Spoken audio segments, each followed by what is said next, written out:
Saya Raffi Diko Alifernanda. Saat ini saya sedang berada di Museum Cakraningrat. Museum Cakraningrat adalah museum yang berlokasi di Jalan Soekarno-Hatta yang berada di Bangkalan Kota.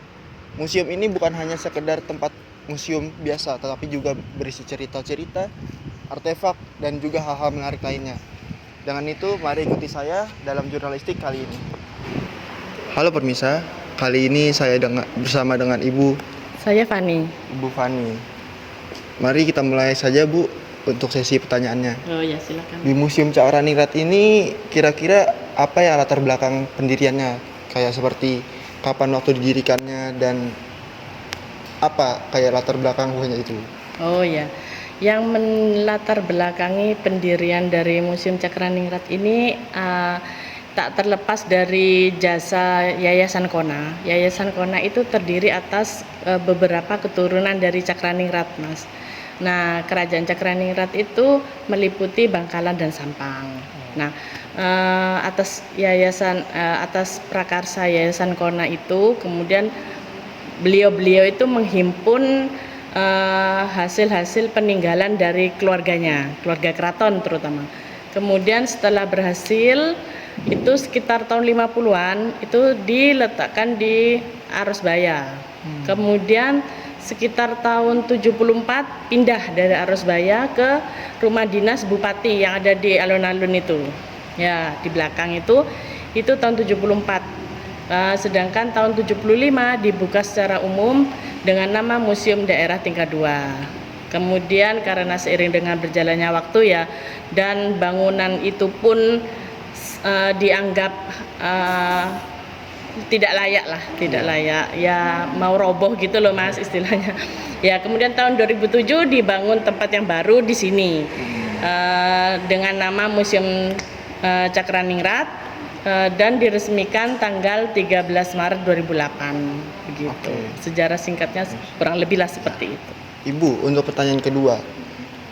Kira-kira dari semua artefak di sini atau semua peninggalan, kira-kira yang paling benar-benar berharga atau nilainya paling tinggi menurut Ibu? Semuanya kalau di rata-rata semuanya berharga Mas. Namanya juga peninggalan bersejarah.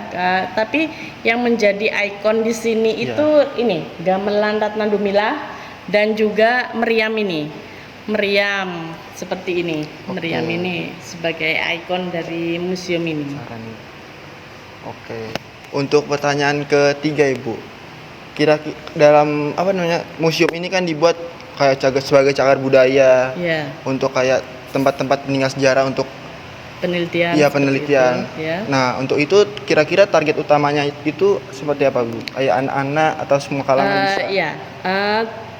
Targetnya pengunjung itu rata-rata pelajar, Mas. Pelajar dan juga mahasiswa. Tidak menutup kemungkinan masyarakat umum juga kesini juga. Cuman rata-rata itu pelajar dan mahasiswa yang berkunjung ke sini. Baik Ibu, untuk pertanyaan terakhir. Kira-kira Ibu kayak ada saran, kayak ada yang ingin disampaikan kepada anak-anak muda atau masyarakat lain yang ingin datang ke sini, Bu? Ya, kita kan tidak terlepas dari sejarah ya.